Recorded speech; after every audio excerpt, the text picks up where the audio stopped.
May 15, 1967. Song Tra Khao Valley, Vietnam. The helicopter blades chopped through humid air thick enough to taste. Major Charles Kettles, 37 years old, hands steady on the cyclic, watched the tree line below ripple with muzzle flashes. The LZ landing zone was supposed to be secure. Intelligence said light resistance. Intelligence was wrong. His UH-1D Huey shuddered as a round punched through the tail boom. Another spider webbed the windscreen. Kettles didn't flinch. He'd flown 638 combat missions before this day. He knew the sound bullets made when they wanted you dead. He knew the difference between suppressive fire and aimed fire. This was aimed fire. This was an enemy that had zeroed in their weapons and was waiting for helicopters to come back. Below, 44 American soldiers were pinned down in tall grass near a river bend. Company B, 1st Battalion, 101st Airborne Division. They'd walked into an ambush at dawn. 3 battalions of North Vietnamese Army regulars, over 2,000 troops, had them surrounded in a horseshoe formation. The wounded were stacking up faster than the medics could treat them. Morphine running low, bandages soaked through. Radio chatter frantic, voices cracking with the kind of desperation that comes when men realize they might not make it home. Dust off, this is Bravo 6. We need immediate evac. Heavy casualties. Can't hold much longer. The transmission was broken by the staccato of automatic weapons fire in the background. Kettles pressed the radio transmit button. His voice was flat. Midwestern, the kind of tone that didn't waste syllables on fear. Bravo 6, Bandit 3-3. We're coming in. His co-pilot, a 23-year-old warrant officer named Riley, glanced sideways. The kid's jaw was tight, tendons standing out in his neck. He'd been in country 8 weeks. Still had that new guy look, eyes too wide, hands gripping the controls too hard. Riley had seen combat, but nothing like this. Nothing like flying into a valley where the enemy had all the high ground and all the time in the world to aim. Sir, that LZ is hot. We go in there, we're not coming out. Riley's voice carried the edge of a man doing math in his head, calculating survival odds, coming up with numbers he didn't like. Kettles adjusted his grip on the collective. His hands were calloused, scarred from years of flying. Before Vietnam, he'd flown in Korea. Before that, he'd been a farm kid in Michigan who learned that when something needed doing, you didn't talk about it, you just did it. Then we better fly fast. The first insertion had been routine. Dawn, cool air. Kettles had ferried troops into the valley just after sunrise, dropped them in tall grass near a river bend, lifted off clean. The soldiers had waved as the Hueys climbed out, confident, ready. By noon, everything had changed. The NVA had been waiting. Dug in deep, bunkers reinforced with logs and earth, firing ports cut at precise angles, interlocking fields of fire, machine guns, mortars, RPGs. The Americans had stumbled into a kill zone designed to erase them, and the enemy had sprung the trap with patience and precision. Now Kettles was leading a flight of 5 Hueys back into that same valley. 5 helicopters against 3 battalions. 44 wounded men who needed extraction, and an enemy that had spent the last 6 hours zeroing in their weapons, adjusting their aim, waiting for the helicopters to return. The NVA knew the Americans would come back for their wounded. They always did. It was predictable. And in war, predictable means dead. The flight descended through scattered clouds, rotors beating the air into submission. Kettles could see smoke rising from the LZ, black and oily. Napalm. Someone had tried to soften the tree line with an airstrike. It hadn't worked. The MVA had gone underground, waited for the flames to pass, then crawled back to their guns. They were still there, still waiting. Bandit flight, stagger your approach. Go in fast, stay low. Get out faster. Kettles kept his voice level. Professional. The other pilots acknowledged, their transmissions clipped, tense. Everyone knew what they were flying into. Kettles pushed the cyclic forward. The Huey's nose dipped. Airspeed climbed past 80 knots. The ground rushed up, green and brown and pocked with craters. Tracer rounds arced toward them, red streaks against green jungle, beautiful and deadly. The door gunners opened up, M60 machine guns hammering, spent brass cascading onto the deck in a metallic waterfall. The smell of cordite flooded the cabin, acrid and sharp, mixing with the smell of hydraulic fluid and sweat and fear. Kettles felt the Huey buck as rounds tore through the fuselage. One punched through the floor between his feet, daylight suddenly visible where metal used to be. Hydraulic fluid misted the windscreen, turning the world pink. A warning light blinked red on the instrument panel. Low pressure. The Huey was bleeding. He ignored it. There was nothing to do about it now except fly. The skids kissed the ground hard. Wounded men stumbled toward the helicopter, some dragging others, some crawling on their bellies through mud and blood. Blood soaked through their fatigues, dark and wet. Faces pale, drained of color. Eyes glassy with shock. Pupils dilated. Some were screaming. Some were silent, which was worse. The silent ones were the ones closest to dying. "Load 'em up! Move! Move! Move!" The crew chief was shouting, reaching out, grabbing soldiers by their harnesses and hauling them aboard. Hands reached out, pulled bodies onto the deck. A soldier with no left leg. Tourniquets cinched so tight the fabric had disappeared into swollen flesh. Another with his intestines held in by a field dressing, hands pressed against his own belly, trying to keep everything inside. A kid who couldn't have been older than 19, chest rising and falling in shallow gasps, sucking chest wound, whistling with each breath. Kettles counted heads. 8. The Huey was designed to carry 6 wounded. 8 was overweight. The engine would strain. The rotor blades would struggle to bite enough air. They might not get airborne. He didn't care. "We're full! Go, go, go!" He yanked the collective upward, pulling maximum power. The engine screamed, turbine whining at the edge of its tolerance. The Huey lifted, sluggish, heavy, wallowing in the air like a drunk trying to stand. Bullets punched through the tail rotor, metal-on-metal impacts that Kettles felt through the airframe. The aircraft yawed left, nose swinging, losing directional control. Kettles corrected with pedal input, muscle memory, no thought, just reflex honed over thousands of hours. They cleared the tree line by 10 feet. Branches scraped the belly. Then they were out, climbing, the LZ falling away behind them. The second trip was worse. The NVA had adjusted their fire.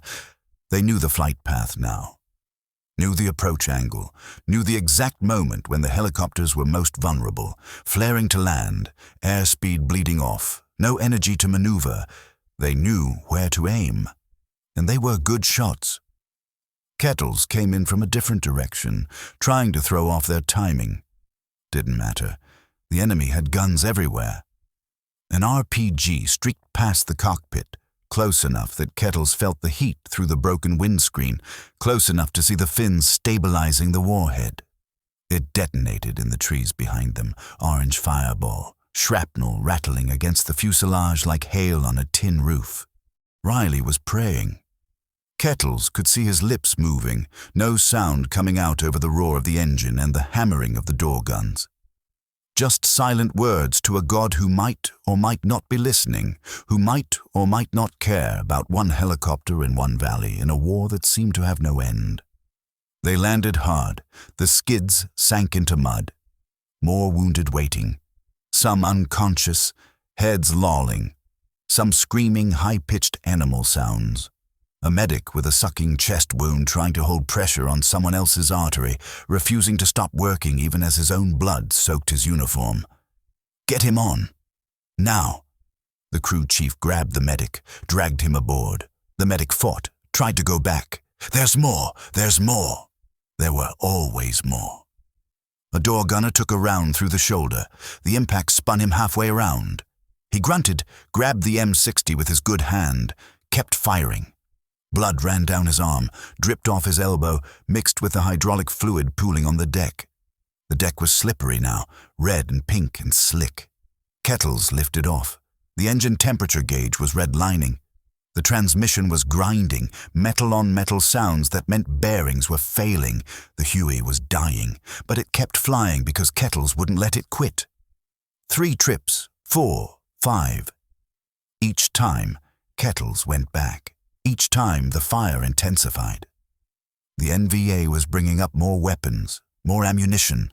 They wanted these helicopters, wanted them burning on the ground, wanted the Americans to stop coming. Each time, Kettles landed, loaded, lifted. Each time, he told himself this was the last one. Each time, the radio told him there were more wounded. By the 4th trip, his Huey was leaking fuel. Kettles could smell it, sweet and sharp, mixing with the cordite and blood. The windscreen was gone, shot out completely.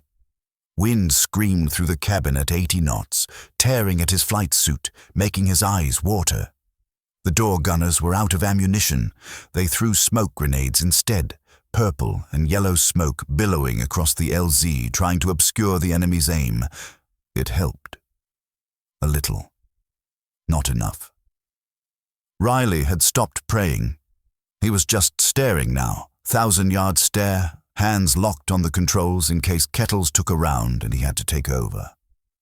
Riley's face was grey, drained of blood, lips pressed into a thin line. He looked like he'd aged 10 years in 2 hours. "How many left?" Kettles asked over the intercom, voice steady, professional, like he was asking about the weather.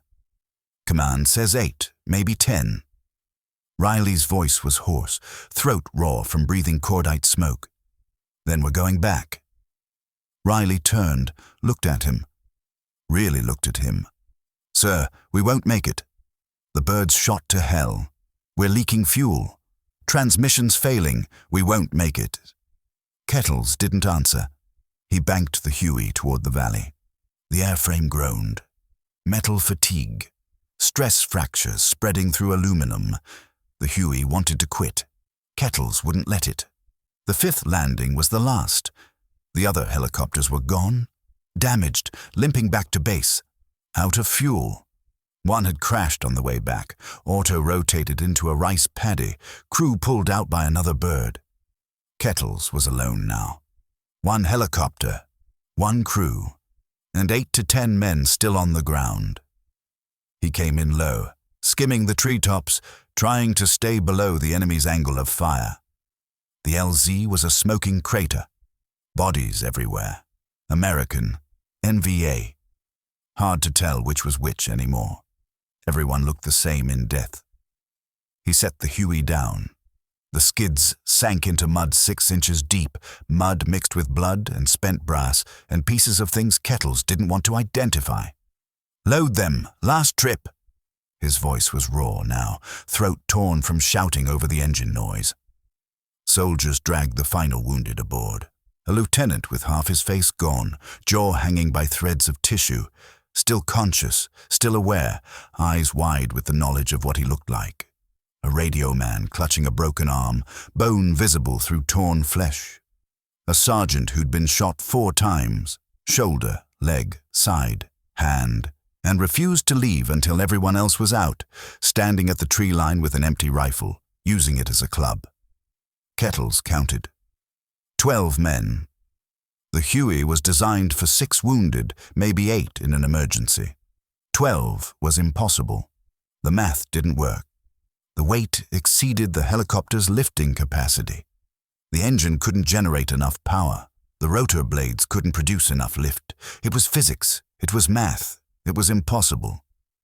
"Sir, we're too heavy. We won't get airborne." Riley's voice was flat now, past fear, into acceptance. Kettles looked at the tree line. Muzzle flashes, hundreds of them. The NVA was closing in, moving through the trees, preparing for a final assault. If the Huey didn't lift off in the next 30 seconds, it would be overrun. Everyone aboard would die. "We're not leaving them." He pulled the collective to the stop, maximum power, everything the engine had. The turbine howled, screaming at red line, temperature gauges buried in the red. The rotor blades beat the air, thudding, straining. The Huey shuddered, groaned, metal flexing. The skids stayed in the mud.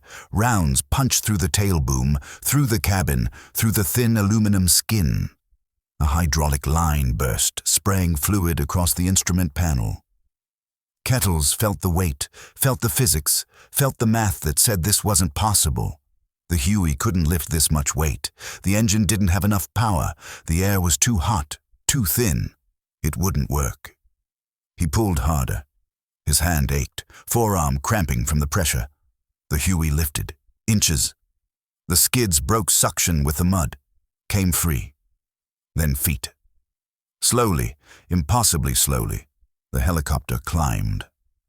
Bullets tore through the tail boom. The transmission seized, bearings welding themselves together. The engine coughed, starved for fuel. The Huey nosed forward, Kettles trading altitude for airspeed, skimming the grass, rotor blades 6 feet off the ground. They cleared the tree line. Barely. Rotor wash bent the grass flat. Behind them, the LZ erupted in mortar fire, the NVA dropping rounds where the Huey had been seconds before. Kettles nursed the dying helicopter back to base. The engine was smoking, white smoke pouring from the exhaust. The transmission was locked, frozen, turning only because the engine forced it to. The fuel gauge read empty, needle resting on the peg. The Huey flew on fumes and willpower. He set it down on the tarmac at Camp Radcliffe. The engine quit the moment the skids touched ground, turbine winding down with a descending whine. If they'd been airborne 30 seconds longer, they would have fallen from the sky. Medics swarmed the aircraft. Wounded men were lifted out, carried to waiting ambulances. Some would live. Some wouldn't. But they were out. They had a chance. That's all Kettles had given them. A chance. He climbed out of the cockpit. His hands were shaking now, adrenaline crash, body finally registering what his mind had ignored. He looked at the Huey. Maintenance crews were already counting bullet holes, walking around the airframe with clipboards, shaking their heads. Over 1,000 holes. Tail rotor destroyed. Hydraulics shot. Fuel tanks punctured. Control cables severed. The helicopter shouldn't have flown, but it had. A maintenance chief walked up, stared at the wreckage. He was a master sergeant, 20 years in, seen everything. He looked at the Huey like it was a ghost. "Sir, how the hell did you fly this thing?" Kettles didn't answer. He walked toward the operations tent, legs unsteady, mind still in the valley, still hearing the screaming, still smelling the blood. Riley caught up with him, stumbling, exhausted. "Major, we shouldn't have." He couldn't finish the sentence. Shouldn't have survived. Shouldn't have gotten airborne. Shouldn't have made it back. But we did. Yeah, we did. The official after-action report listed the facts. 5 helicopters, 6 sorties into a hot LZ under intense enemy fire. 44 wounded soldiers evacuated. Estimated 1,000 rounds of enemy fire encountered. 0 friendly casualties during evacuation. Aircraft sustained heavy damage. Mission successful. The report was typed on a manual typewriter, filed in a folder, sent up the chain of command.